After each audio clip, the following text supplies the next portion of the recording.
Ibu Bapa yang kekasih dalam Yesus Kristus, kita berjumpa kembali dalam ibadah keluarga pada saat ini.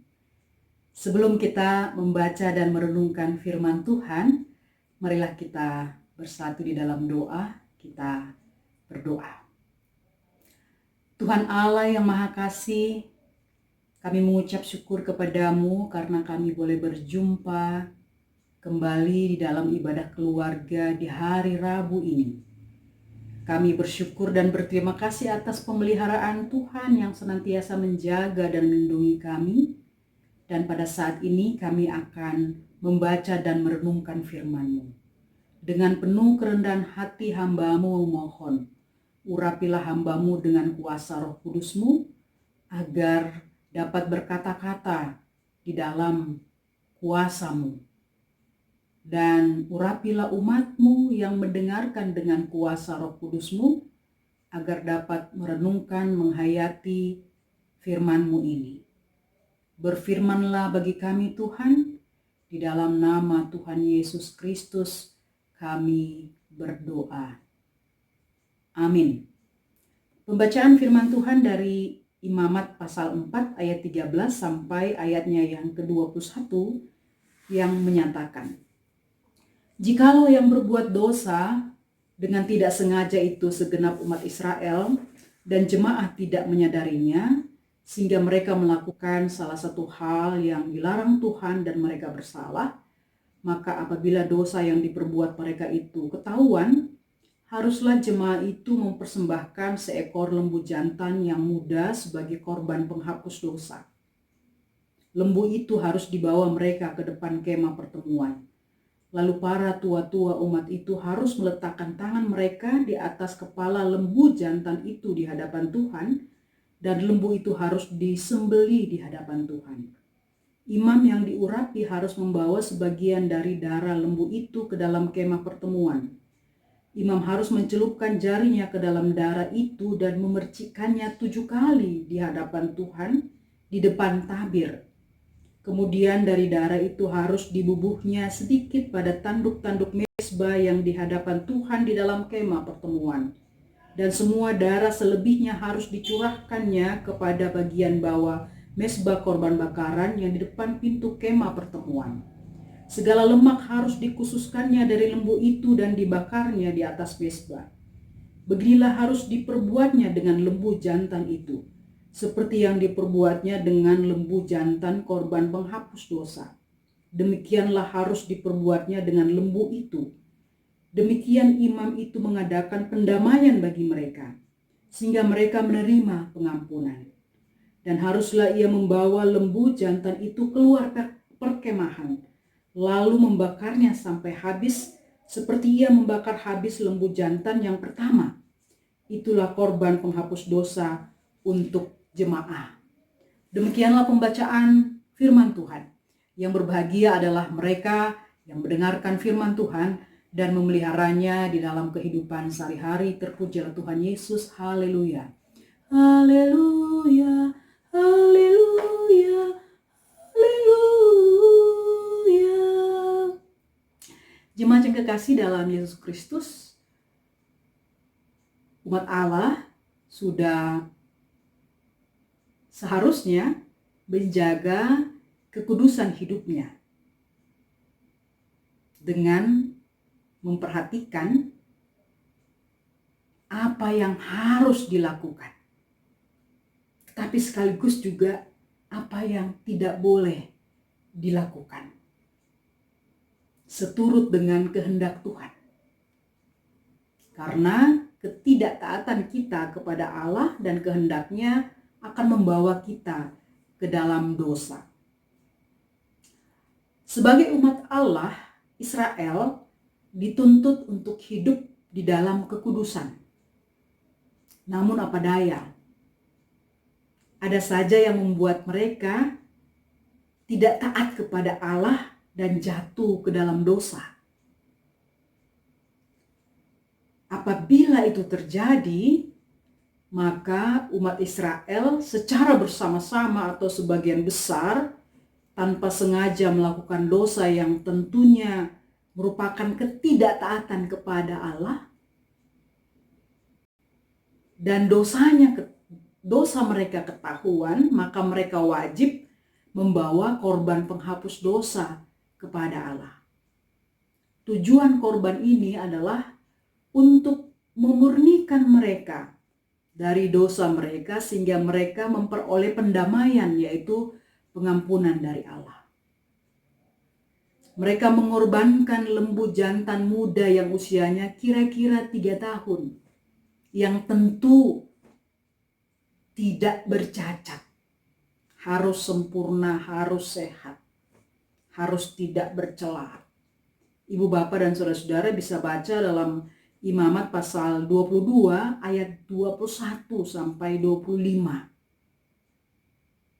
Bagaimana kriteria atau syarat domba yang sehat dan tidak bercacat. Tidak boleh luka, tidak boleh sakit, tidak boleh timpang, tidak boleh buta dan lain sebagainya. Korban ini dibawa ke depan kemah pertemuan. Kemah pertemuan adalah tempat kehadiran Allah di tengah-tengah umatnya. Sekaligus tempat pertemuan Allah dengan umatnya melalui ibadah dan persembahan atau korban yang diberikan. Para tua-tua yang mewakili umat Israel harus meletakkan tangan mereka di atas kepala lembu yang akan dikorbankan sebagai tanda bahwa mereka mempersembahkan milik mereka sendiri untuk mengaku dosa kepada Allah. Bahwa lembu itu akan menggantikan mereka sebagai korban penghapus dosa. Dan percaya bahwa mereka akan menerima berkat dari korban itu, yaitu pendamaian berupa pengampunan Allah bagi mereka. Lembu itu disembelih di depan kemah pertemuan, yaitu di hadapan Allah. Nyawa ternak yang dipersembahkan itu ada dalam darahnya. Karena nyawa dimiliki Allah, maka darah tidak merupakan bagian dari persembahan yang dipersembahkan umat Allah sebagai korban kepada Allah. Sebab itu sebelum korban dibakar, darahnya dipercik di depan tabir ke dalam kemah pertemuan dan sisanya disiramkan pada sekeliling mezbah di depan kemah pertemuan. Imamlah yang bertugas membawa sebagian darah lembu ke dalam kemah pertemuan dan memercikkan darah itu di depan tabir, yaitu depan tempat Maha Kudus.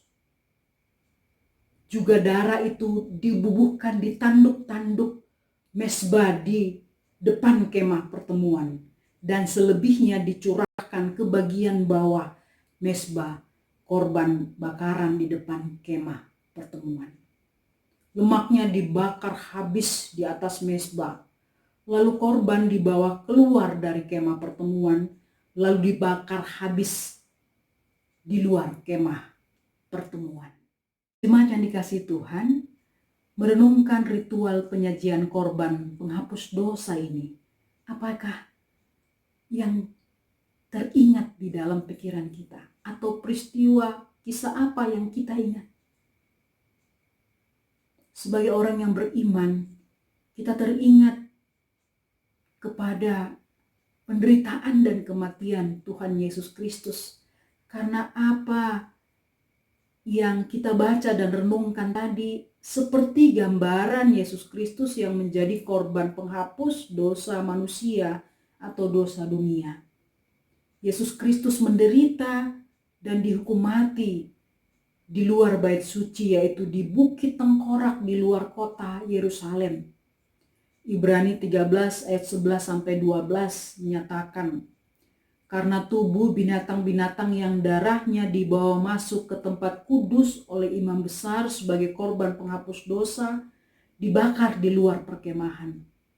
Itulah juga sebabnya Yesus telah menderita di luar pintu gerbang untuk menguduskan umatnya dengan darahnya sendiri.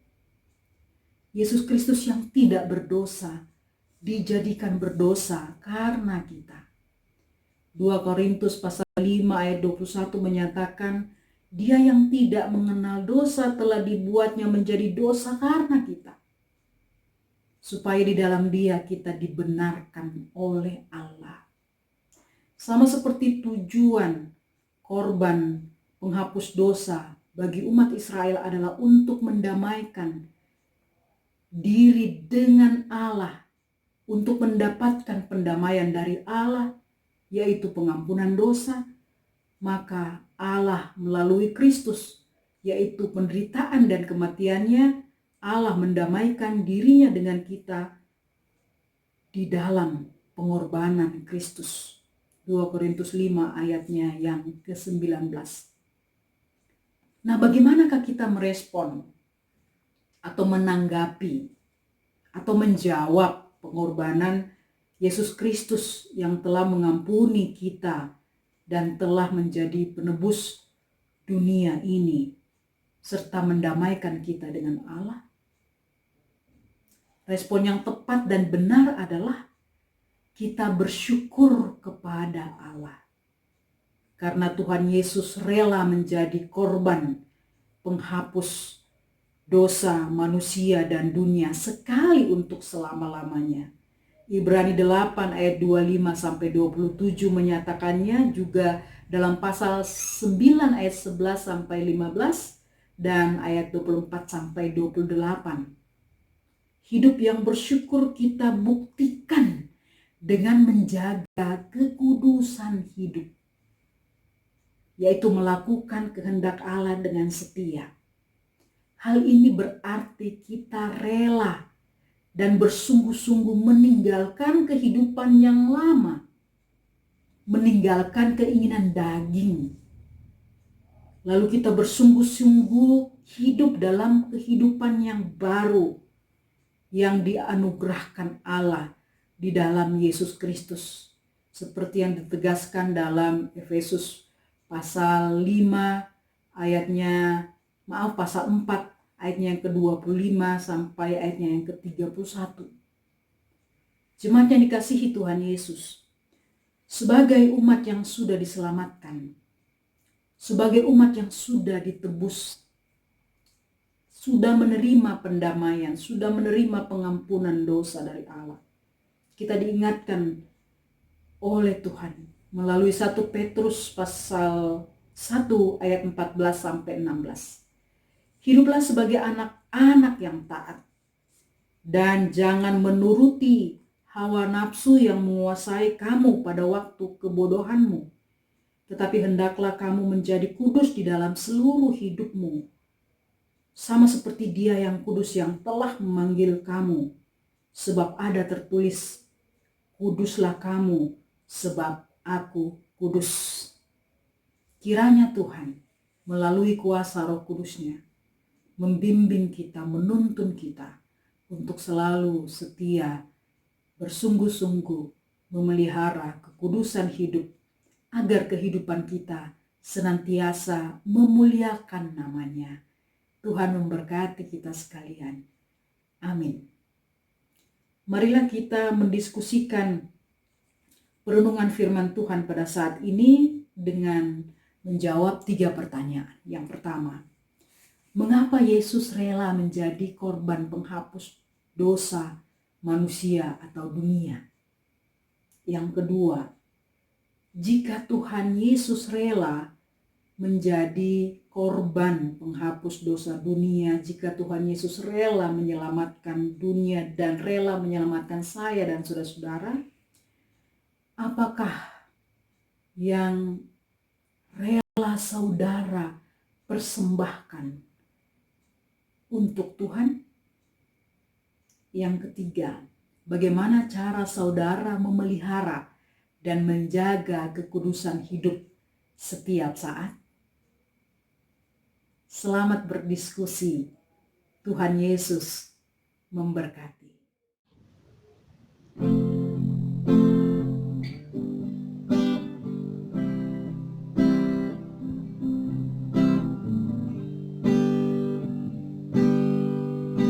Bapa